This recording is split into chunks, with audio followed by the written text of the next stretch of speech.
Hello, guys. Thank you so much for joining me for this episode of the Enneagram and Marriage Pod.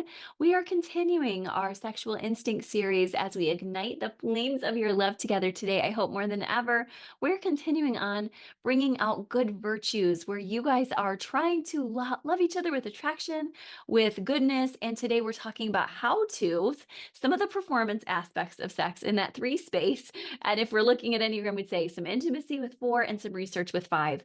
Today, we're really allowing ourselves to see that you can't have intimacy sexually without some awareness of healthy performance cues. And also, let's use some research to help you get there as well. And then next time, we'll talk about some troubleshooting and some other topics. So, if you want a deeper dive episode with all of this, we're going to be talking about everything from excitement to resolution, plateau, orgasm, everything over there at the Deeper Dive podcast on Apple. Or if you're in the collective newly or have been here for a while, welcome. We are doing that on our other Deeper Dive podcast today, where we can really delve in a more private setting to allow for this audio version only to really walk you through some tips for each of those stages. But today, I'm so thankful. We're going to do quite a bit of healthy work here as well. And it's interestingly coming on the heels of a conversation. I think that's quite relevant. That's been going through the churches lately, which has been that not only in my clients in the last week, even literally, but out there in the church has been these discussions of people saying, hey, I feel bad, dirty, wrong to have sex as a woman. And we're seeing this large orgasm gap also, where women are 47% less likely to have a sexual orgasm. And that's Sheila Wray Gregoire's research that she's done, which is so phenomenal. I'm so thankful for that. But also between her, Jay Stringer, Dr. Camden Morganti, they've been bringing to light some really big concerns along the lines of church leaders sometimes stepping up and saying, hey, and I think this particular church leader I won't name because I think there's a lot like this that are giving this message of sex is all for the guy, and make sure you do whatever he says in whatever way he says you need to. And it's a bit rapey and it's very concerning. So I think that it's important for us to take a step back, take a nice deep breath, and say, whatever you were taught in unhealthy ways around sexuality, we want to break those chains with this new series here and allow you to come into the healthiest aspects of your sexual chemistry together as intimate partners. And if you share my faith, also as beloved, each of you members of the body of Christ, versus one of you making it all about you and the other one not. Now, here's the other piece of good news to go along with the hard news there. And that good news is that most men statistically want their wives to enjoy the sexual experience very much. So, guys, you can take a deep breath too, knowing that I've got your back here, that we see you and all the marriage therapists out there see you. It's that there's a few voices sometimes leading that aren't very healthy and they're almost quite immature and perhaps have been fed so much by the porn industry just in their own walk and maybe shame cycles and addiction cycles, that they're thinking the only way we can truly have good sex is if we take advantage of the other person and tell them what they have to do and come with this power over authoritarian style of sex. And that just does not serve true intimacy, guys. It's emptiness when you approach sex that way. So I just want to tell you that. And that goes for ladies too. There's the whole dominatrix theme out there as well. So I want you guys to really allow yourselves to walk through this in a way that allows you to have a partnership. It's okay also to have the masculine and feminine vibes going. That can be beautiful as well. But when I say partnership, it doesn't mean one of you might not be more masculine and one of you might not be more feminine. It means that you allow yourselves to respect each other and to love each other. There's no one trying to take power over and take somebody's human rights or dignity away during the sexual experience. So that's huge. And that is something that, even if it was said in jest, was being promoted. And it's so important that we just allow ourselves some space to decipher that, to really process through that together as we start. So I thought, oh my gosh, wow, this is right in the middle of our series. And I'm almost glad, not really glad, but almost glad it happened right now so we could talk about it right here and say, let's avoid that at all costs. Now, if you want the flirting aspects to sex and you're just like, I don't even know how to entice at all. I don't know how to even, not only do I not know how to build sexual excitement, but I don't even know how to get my partner to do a turning towards John Gottman behavior. And I'm just referencing the number one marriage researcher in the world, Gottman. who says we need turning towards behaviors, literally turning towards behaviors, turning towards each other, then come check out the Instagram series that we just published last night, because I talk there about just flirting for every single Enneagram type. And some of the types would love to have flirting through this deep eye contact, and others would be like, oh, it's all about humor. And others still would be like, when I get activated with my workouts and the testosterone's going, that's it for me. So come head over to Instagram if you want just some light flirting tips. And now you're right here in the right place as we're continuing to talk through some other tips about performance. So, the first thing I started with already that may have concerned you outside of the comment of that pastor was that it's a really big orgasm gap between men and women, with most men over 90% saying they orgasm every time, and women saying it's more about 48%. And I will be honest that honestly, over 30% say that the only way that they can come to orgasm is sometimes through non penetrative ways. So, maybe that's a vibrator, maybe that's their own manual stimulation, maybe that's with their partner stimulation, maybe that's through oral sex. I just want you to be educated here that women take longer to come to their orgasm, and they also feel less comfortable, and they often don't have an orgasm as much as men. And so, what might be shocking to some of you would be if you said, that's not my wife at all. In fact, she has the higher sexual drive than I do. Or for others of you, you're just like, you know what? We both have a very high sex drive. This is an average. So you don't have to take it home and change things around or think you're bad or weird. And that also goes for women with the higher sex drive. But often there's a reason why one of us doesn't have a higher sex drive. So I wanted to first educate you and then say, some of the solutions to your performance issues with this orgasm gap are going to be found in different areas than the bedroom per se. Some of them are going to be solved through the chore factor, for instance, because statistically, women carry a greater mental load than men. And of course, Monday we talked about all the different kinds of sacred rest we all need. So I hope you'll go back to that episode with Dr. Sandra Dalton Smith if you just need some more tips about that. But suffice it to say that if you're a guy and you're trying to arouse or entice your wife to the bedroom and to enjoying her orgasm more, which I already said that you could take a deep breath, we know that is your desire. Sometimes men are going through this and to this through a quick obligatory felt sense of like, okay, I'll do the dishes this one time so that I can take you to the bedroom. And that feels a lot more like the parenting sessions that I've had already today and this week, where I'm just helping people like, how do we figure out how to get their teenager to do things? And to be honest, even with teenagers, a lot of the time, what we're talking about is, yes, sometimes you have to remove or add, privilege, consequences, etc. Oftentimes, however, you need the quality time, and you need to be a team together, and your teen has to learn to be a team. And we just don't want you as a husband to have to be in that space where you're not a team player. So much more important than with kids and teens is that the husband and wife are on equal footing with the teamship. So it is not all women. It is not nearly all women, but it is a majority that say, here's what would be so attractive to me in this light of our load is that I carry a mental load that's greater than my husband. And like I said, statistically, not in every case. And I would love if he would add that to his roster. And it might even be that as a couple or a family, we decide you always have this chore, you always have this one. And if we find that there's too great of a discrepancy, we come back to the table and talk about it and say, gosh, we set this out last week, we've tried it out this week, and you know what? I was doing chores 75% of the time when you were 25. And you know what? I'm too tired by the time I get to the bedroom to enjoy you. And of course, other things we'll look at next week in a troubleshooting episode, we can say also might be part of the problem. But in general, when we're trying to bring performance up in the bedroom, we want to make sure that people have enough energy to get there. And so that's just a really big one right there is no one wants to have an orgasm when they're feeling exhausted. I mean, even if they want to, they're like, I just can't.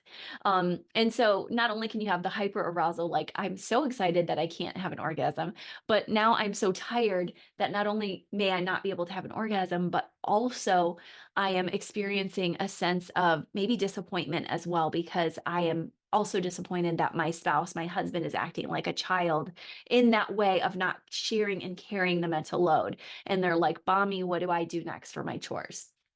So watch for that. And if that's not your dynamic, and there's a ton of husbands where that is not the dynamic, then I want you to be mindful of that too. And ladies, I want you to be mindful of the mental story you're telling yourself as well, right? Because sometimes you have a husband, and I can do this as an idealist where I'm just shooting for the start. I'm shooting for the moon, landing amongst the stars, and then still asking Wes for more. So if you're that type of person who forgets sometimes to do the internal narrative of gratitude, that is a practice I regularly practice, is what are 5 things I'm grateful about, so that I don't just shoot for the moon, and so that I can head down that Maslowian mountain instead of thinking I need to be at that top pinnacle all the time.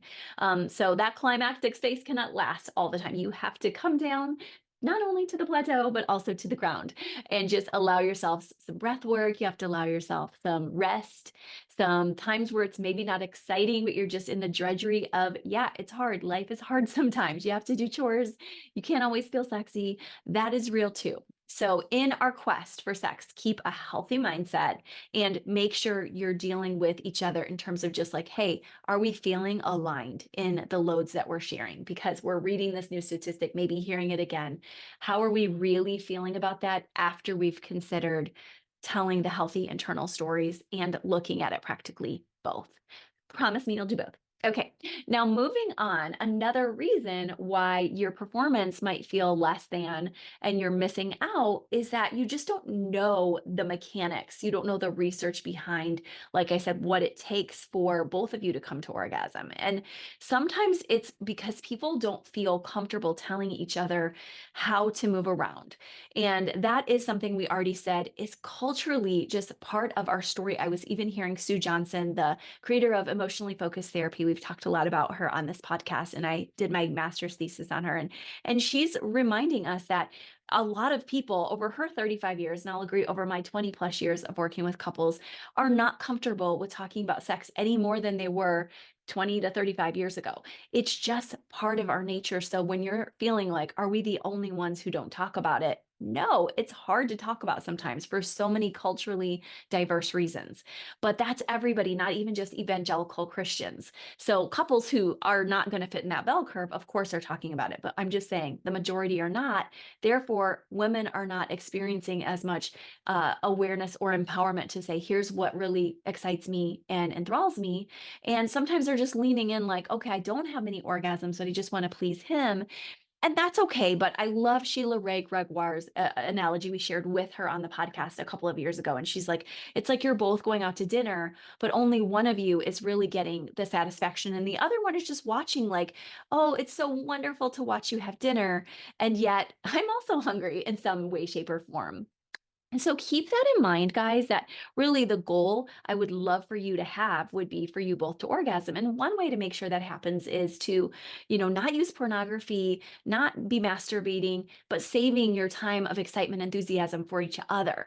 And I'm not saying that your sex life might not involve you guys touching and petting and stroking and all of that. I'm just saying when you're not in the bedroom with each other, it's probably best to save that time of arousal for each other so that you can allow yourselves that space and time to truly connect and be excited for each other versus just kind of like, oh, I already did that. And people can't always compete with something like a vibrator. So sometimes there's even a need for you to, I mean, I'm not going to say anything about somebody who does in terms of judging you, but I wouldn't recommend that for your sex life with each other unless you're using that in a way that you both feel comfortable together, because it's going to take away from your feelings sometimes of need for a guy, just like for a guy, and also women nowadays as well. There's about equal statistics with pornography use, that this may help you to feel in a negative way, really like you're already desensitized, and whether it's the vibrator or the pornography, you don't need one another. So watch for those things, and I would avoid those things personally. Also, to build intimacy, I would take some time to figure out what's going to arouse her. And maybe it is that you guys decide to deliver oral sex to each other, not just her with him, if that's something you're comfortable with. Some people in the Christian circle aren't comfortable with that at all. I'm not going to judge you guys one way or another. That's your privacy.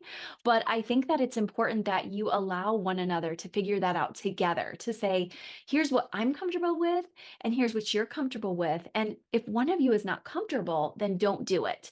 But allow yourselves to really sink into that idea, as I said, that your sex life is yours to enjoy. And we have Song of Solomon saying that, his fruit was sweet for her to taste. And I believe that's Song of Songs 2:3. But I wouldn't let yourself get caught up in these, oh my gosh, I could never touch myself, or I could never, taste my spouse in this or that area. I would much more rather you allow yourself to say, I'm allowed to enjoy my spouse if they're comfortable with it, and that we can try things together and decide if we're comfortable with that. And if we're not, we won't try that again. And if we feel like we did something wrong, we'll repent of that, because we don't want to hurt each other. That's never our goal, or ourselves. And I would be really careful about that, because I would really want you to honor each other's bodies and be careful about ever hurting each other. Now, that said, make sure that you find out what kind of touch feels good. And for guys, sometimes making it a little spicy is really fun. And obviously, women can love that too. But for women, it's even more about safety, right? Because we have to be more careful with our bodies statistically, genetically, in every possible capacity. And so you want to always be making her feel safe. And one way of figuring out, okay, if I have to make her feel safe, but I want to spice it up a little, and even just know that ground one level is just helping her to experience pleasure in a way maybe she hasn't felt that she had permission to do before, could be just even taking a non-erogenous zone of the body and saying, show me what kind of touch you like. Take her hand or rub her shoulder and say, generally, if I'm going to move into the more genitalia area with this kind of touch, what kind of touch would you like? And she might feel really comfortable showing you on, like I said, a non-erogenous zone to just display for you, here's what I like. Or it might be a nonverbal when you guys are under the sheets, where she can say, okay, here's what I love. And you can feel this with me. I don't know if I feel like verbalizing it, but I'm going to share this nonverbal. So make sure you take some time to ask. Of course, and you've heard me say many times, I love the Sensate Focus exercise. You can type in Sensate Focus, and it's from Cornell University, and it's just a non-sexual way of giving and receiving touch also. Because sometimes, as you know, we get a little bit desensitized by one kind of touch, and that helps us to take a step back and to say, let's slow down and let's do some non-sexual touch before we lean into that. And compared to men, as you know, women take about 14 minutes to orgasm, and sometimes even upwards of 20 minutes, and men take about 5 minutes. So taking a little time ahead of time to make sure that you're allowing for healthy touch can be really great for both of you. So that's one more tip for your performance, is allowing yourself some non-sexual touch. Now, another important tip is just a basic understanding of the phases of the relationship in terms of your sexual performance. And like I said, I'm going on a deep dive with our other podcast if you want more, but I'm just going to share that first you're coming into the excitement phase, and it's flirty, it's affectionate. I'll share a few tips for that in a couple minutes, but it's just a lovely way to say to each other, like, I want you, I'm thinking of you, I like you. And then also showing that you have some sexual desire. You have to be upfront about that. And please try not to have one person always showing it. I know it's uncomfortable for some of you. Sometimes a man, sometimes a woman. But when one of you does not feel comfortable asking about sex, there's always a reason. I've literally already had that in 2 sessions today, where couples tell me, I'm not comfortable having sex because something outside of the bedroom isn't going well and I don't feel really seen or loved. So make sure you're looking at, okay, if I'm trying to build the excitement and then I still don't feel the desire for my spouse, the low libido might be coming from something outside of the bedroom that I already mentioned today, like the chore thing or somebody not being listened to. And so you really want to pay attention to what's going on with the desire. Sometimes, though, it's just like I said, an overlay from a spiritual practice or church where it just wasn't taught that women would be able to show that. So just allow yourself to tell yourself that if you're a woman, like I'm allowed to show that erotic side with my husband, and there is nothing wrong with that. In fact, it's super healthy and it turns him on so much. So best wishes to you there. Now, arousal phases are sort of what I was talking about with that touch. That's the next phase. So we've got excitement, desire, arousal. And that arousal phase is when you've been starting to kiss, hopefully, which can help your oxytocin, and you're allowing yourself to find the healthy, soothing touches that you both like.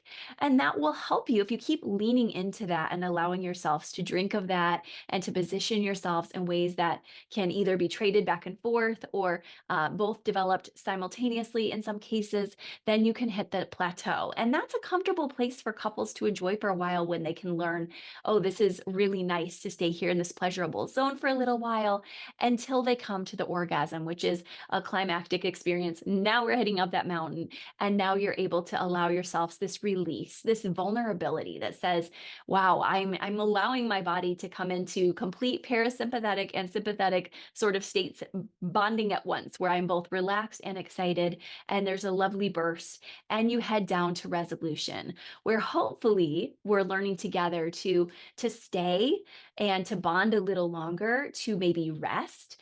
And sometimes we have the most silly ideas about that at the beginning of marriage, about what that'll look like. And, like I've told you before on this podcast, I used to think sleepovers every night. I really didn't know what to expect of marriage. I honestly even thought that the husband may fall asleep inside of the wife. I just didn't know. And so I think it's important to be able to continue to learn together about what that resolution looks like for you guys. And you might be a quiet couple where you're like, we have mostly just chill nights and we love our quiet sexual life. We look into each other's eyes, we have found our pleasures, and now we just fall asleep sweetly. And we're not somebody who has to do a lot of talking. So, no shaming yourselves if you guys are already satisfied with that area. But I do want you to know that's one more piece of a beautiful life together. And if you're somebody who loves the sexual experience, understand you can savor what just happened versus finishing and then immediately asking for more, because that can feel very pressuring for a spouse who's like, oh my gosh, the only time that we are feeling our closeness, or that I feel like you're not asking for sex, is during sex. So give them time and space to recover, allow yourself to savor what happened, and allow them to want you again. Allow some playfulness. And I'll just mention briefly that some people wonder what that's about. Just as we've talked about how low libido can be from somebody feeling like they're, exhausted or being used, so can, somebody's low libido come, of course, from feeling like I'm overly desired. And it can also come, from this opposite end of the spectrum where the other partner is feeling like so insecure because they've never had touch. And so growing up, and not much from you either, if you're their partner. And so they're panicking like the only time I feel loved and responsiveness is during our sexual life. So I want you to also be thinking about your performance outside of the bedroom at that resolution point, to be able to say, how can I show them how much I love them after this beautiful time together? How can I show them that I appreciated it and I'm not going to start doubting their love? And coming into secure attachment will help you to do that. And we have podcasts on that, and just so many conversations we're always having here about creating a more secure attachment bond.